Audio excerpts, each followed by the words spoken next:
लोकसभा चुनाव के मद्देनजर भाजपा ने हरियाणा में 6 सीटों पर प्रत्याशियों की पहली सूची जारी कर दी है। भिवानी, फरीदाबाद और गुरुग्राम में जहां तीनों मौजूदा सांसदों को ही चुनावी मैदान में उतारा गया है, वहीं सिरसा में भाजपा ने नया चेहरा उतारा है। वहीं जीटी बेल्ट की कुल 3 सीटों में से करनाल और अंबाला के प्रत्याशी भी घोषित हुए हैं। अंबाला सीट पर भाजपा ने सहानुभूति कार्ड खेलते हुए पूर्व सांसद और केंद्र में जल शक्ति मंत्रालय और सामाजिक न्याय एवं अधिकारिता राज्य मंत्री रहे रतन लाल कटारिया की पत्नी बंतो को भी टिकट दिया है। करनाल में भाजपा ने अपनी पुरानी रणनीति के तहत जातिगत कार्ड खेलते हुए पूर्व मुख्यमंत्री मनोहर लाल को चुनावी रण में उतारा है। ऐसा कर भाजपा ने मध्य प्रदेश वाला फॉर्मूला हरियाणा में भी अपनाया है। इसी तरह भाजपा हाईकमान हरियाणा के पूर्व मुख्यमंत्री मनोहर लाल को भी अब वाया करनाल दिल्ली ले जाकर उन्हें केंद्रीय राजनीति में एक्टिव करने की इच्छा रखती हैं।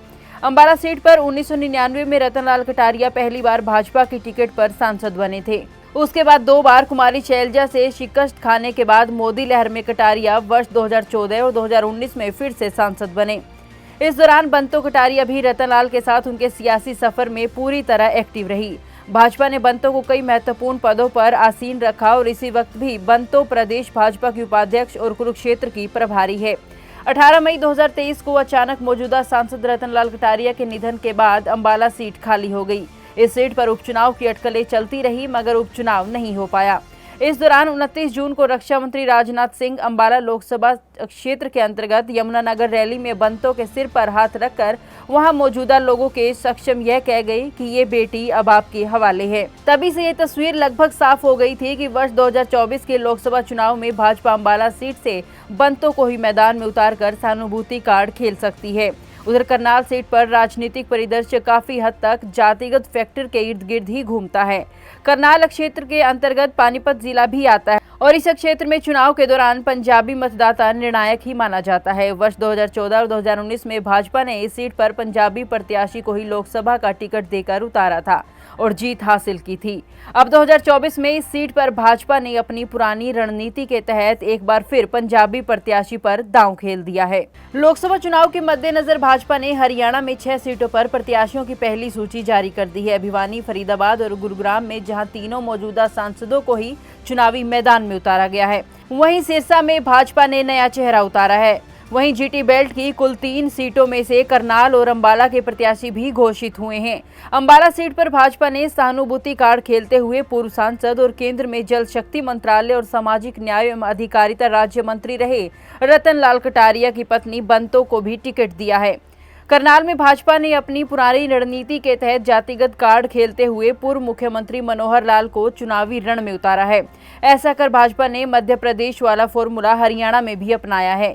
इसी तरह भाजपा हाईकमान हरियाणा के पूर्व मुख्यमंत्री मनोहर लाल को भी अब वाया करनाल दिल्ली ले जाकर उन्हें केंद्रीय राजनीति में एक्टिव करने की इच्छा रखती हैं।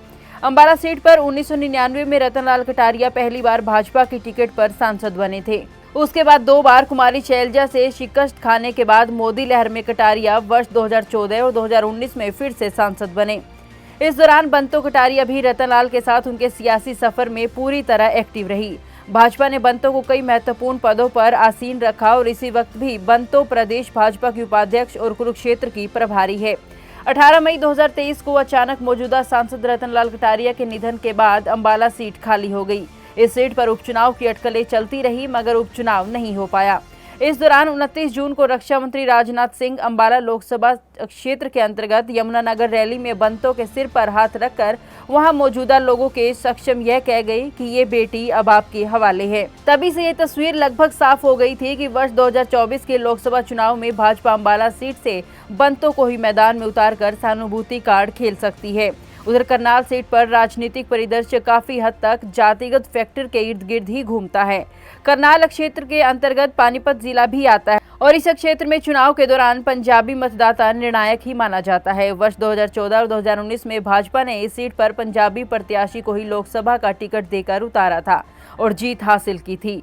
अब 2024 में इस सीट पर भाजपा ने अपनी पुरानी रणनीति के तहत एक बार फिर पंजाबी प्रत्याशी पर दांव खेल दिया है।